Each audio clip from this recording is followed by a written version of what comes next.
It's now my great pleasure to introduce the Minister for Mental Health, the Minister for Healthy Lifestyles and the Minister for Western New South Wales, the Honourable Kevin Humphries.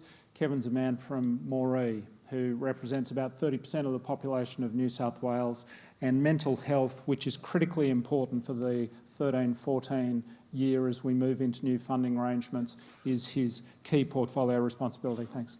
As Rowan said, I'm the Minister for Western New South Wales as well, which is 30% of the geography, not the population. Barry's probably got that as not only the whole state but also as the Minister for Western Sydney. Just wanted to recap for 30 seconds just on a little bit about my background and where I'm coming from. I don't have, as the Minister for Mental Health, I don't have a resident psychiatrist in my electorate, which is 30% of the state. And if you took Broken Hill out of the far west, it would be for 65% of the state. So whilst it's rural remote, and we recognise it's not a large population base, it is a very large area. I have no staff specialists in my electorate. My nearest staff specialist would be in the Hunt of New England LHD in Tamworth, or if you're in Cobar, it would be in Dubbo. So a lot of the conversation in the first session about networks, cutting across barriers, but more importantly, working in a collaborative framework, whether you're in management, whether you're in the bureaucracy, or whether you're a clinician who provides in-reach and or outreach services, a large proportion of the state is very much dependent on what was discussed here this morning, because we can do better and we must do better, and certainly about improving patient care. And some of you would have heard me speak about this at other functions. It doesn't matter where you live in New South Wales. Everybody has the right to accessible and quality care. And I don't get hung up on the remote thing.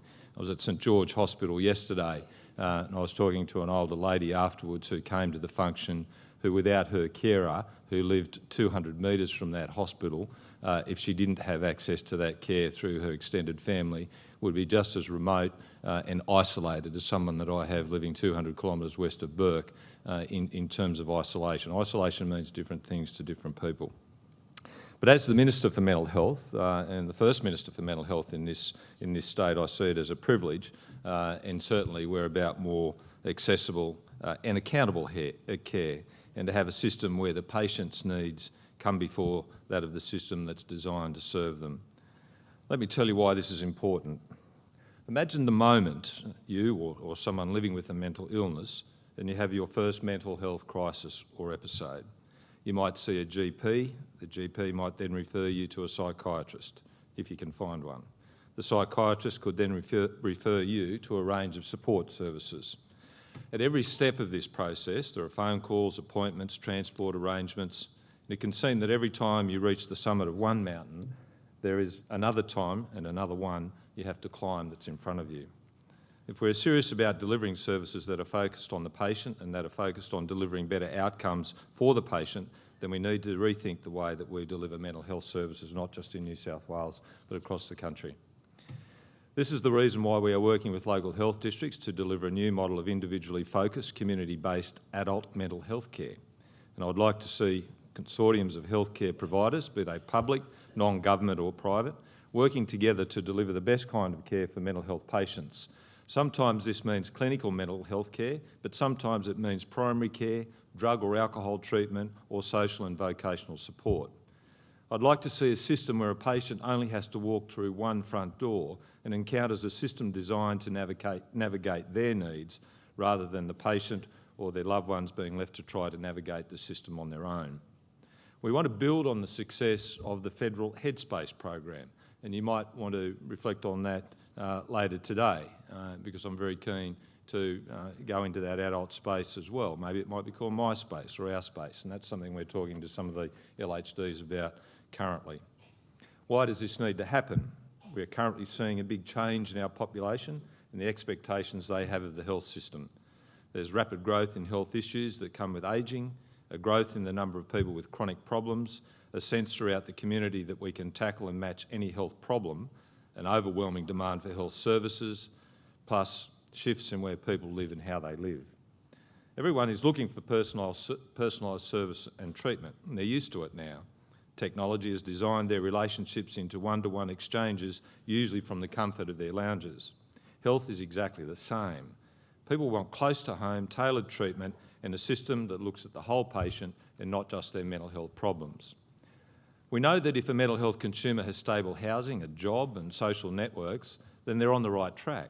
We need to design a system that doesn't put up barriers, but a system that strives to ensure our consumers are given the best possible path to recovery. We also know that people with a serious mental illness die on average 25 years earlier than a person in the general population. We know that 70% of people with a serious mental illness die from cardiovascular disease compared to 18% of the general population, and that around 60% of people with a serious mental illness smoke compared to 17% of the general population. That's why I'm holding a summit in the next 2 weeks with all the state mental health ministers and our federal colleagues here in Sydney. If we are to truly address the needs of people with a mental health problem, then we need to treat the whole person, because the most important indicator of all is closing the gap in life expectancy. We know our hospitals are superb and are stabilising a highly regarded basis for care in New South Wales. And we know implementing a community-based network will be more difficult to implement, but a much better understood concept in places including rural and regional New South Wales. I'm looking forward to working with our newly formed Mental Health Commission and realising the reforms that focus on improving mental health care across the whole of life continuum. And ladies and gentlemen, thank you for the opportunity to be here with you this morning. I hope you enjoy the remainder of the Shared Experience Symposium. Thank you.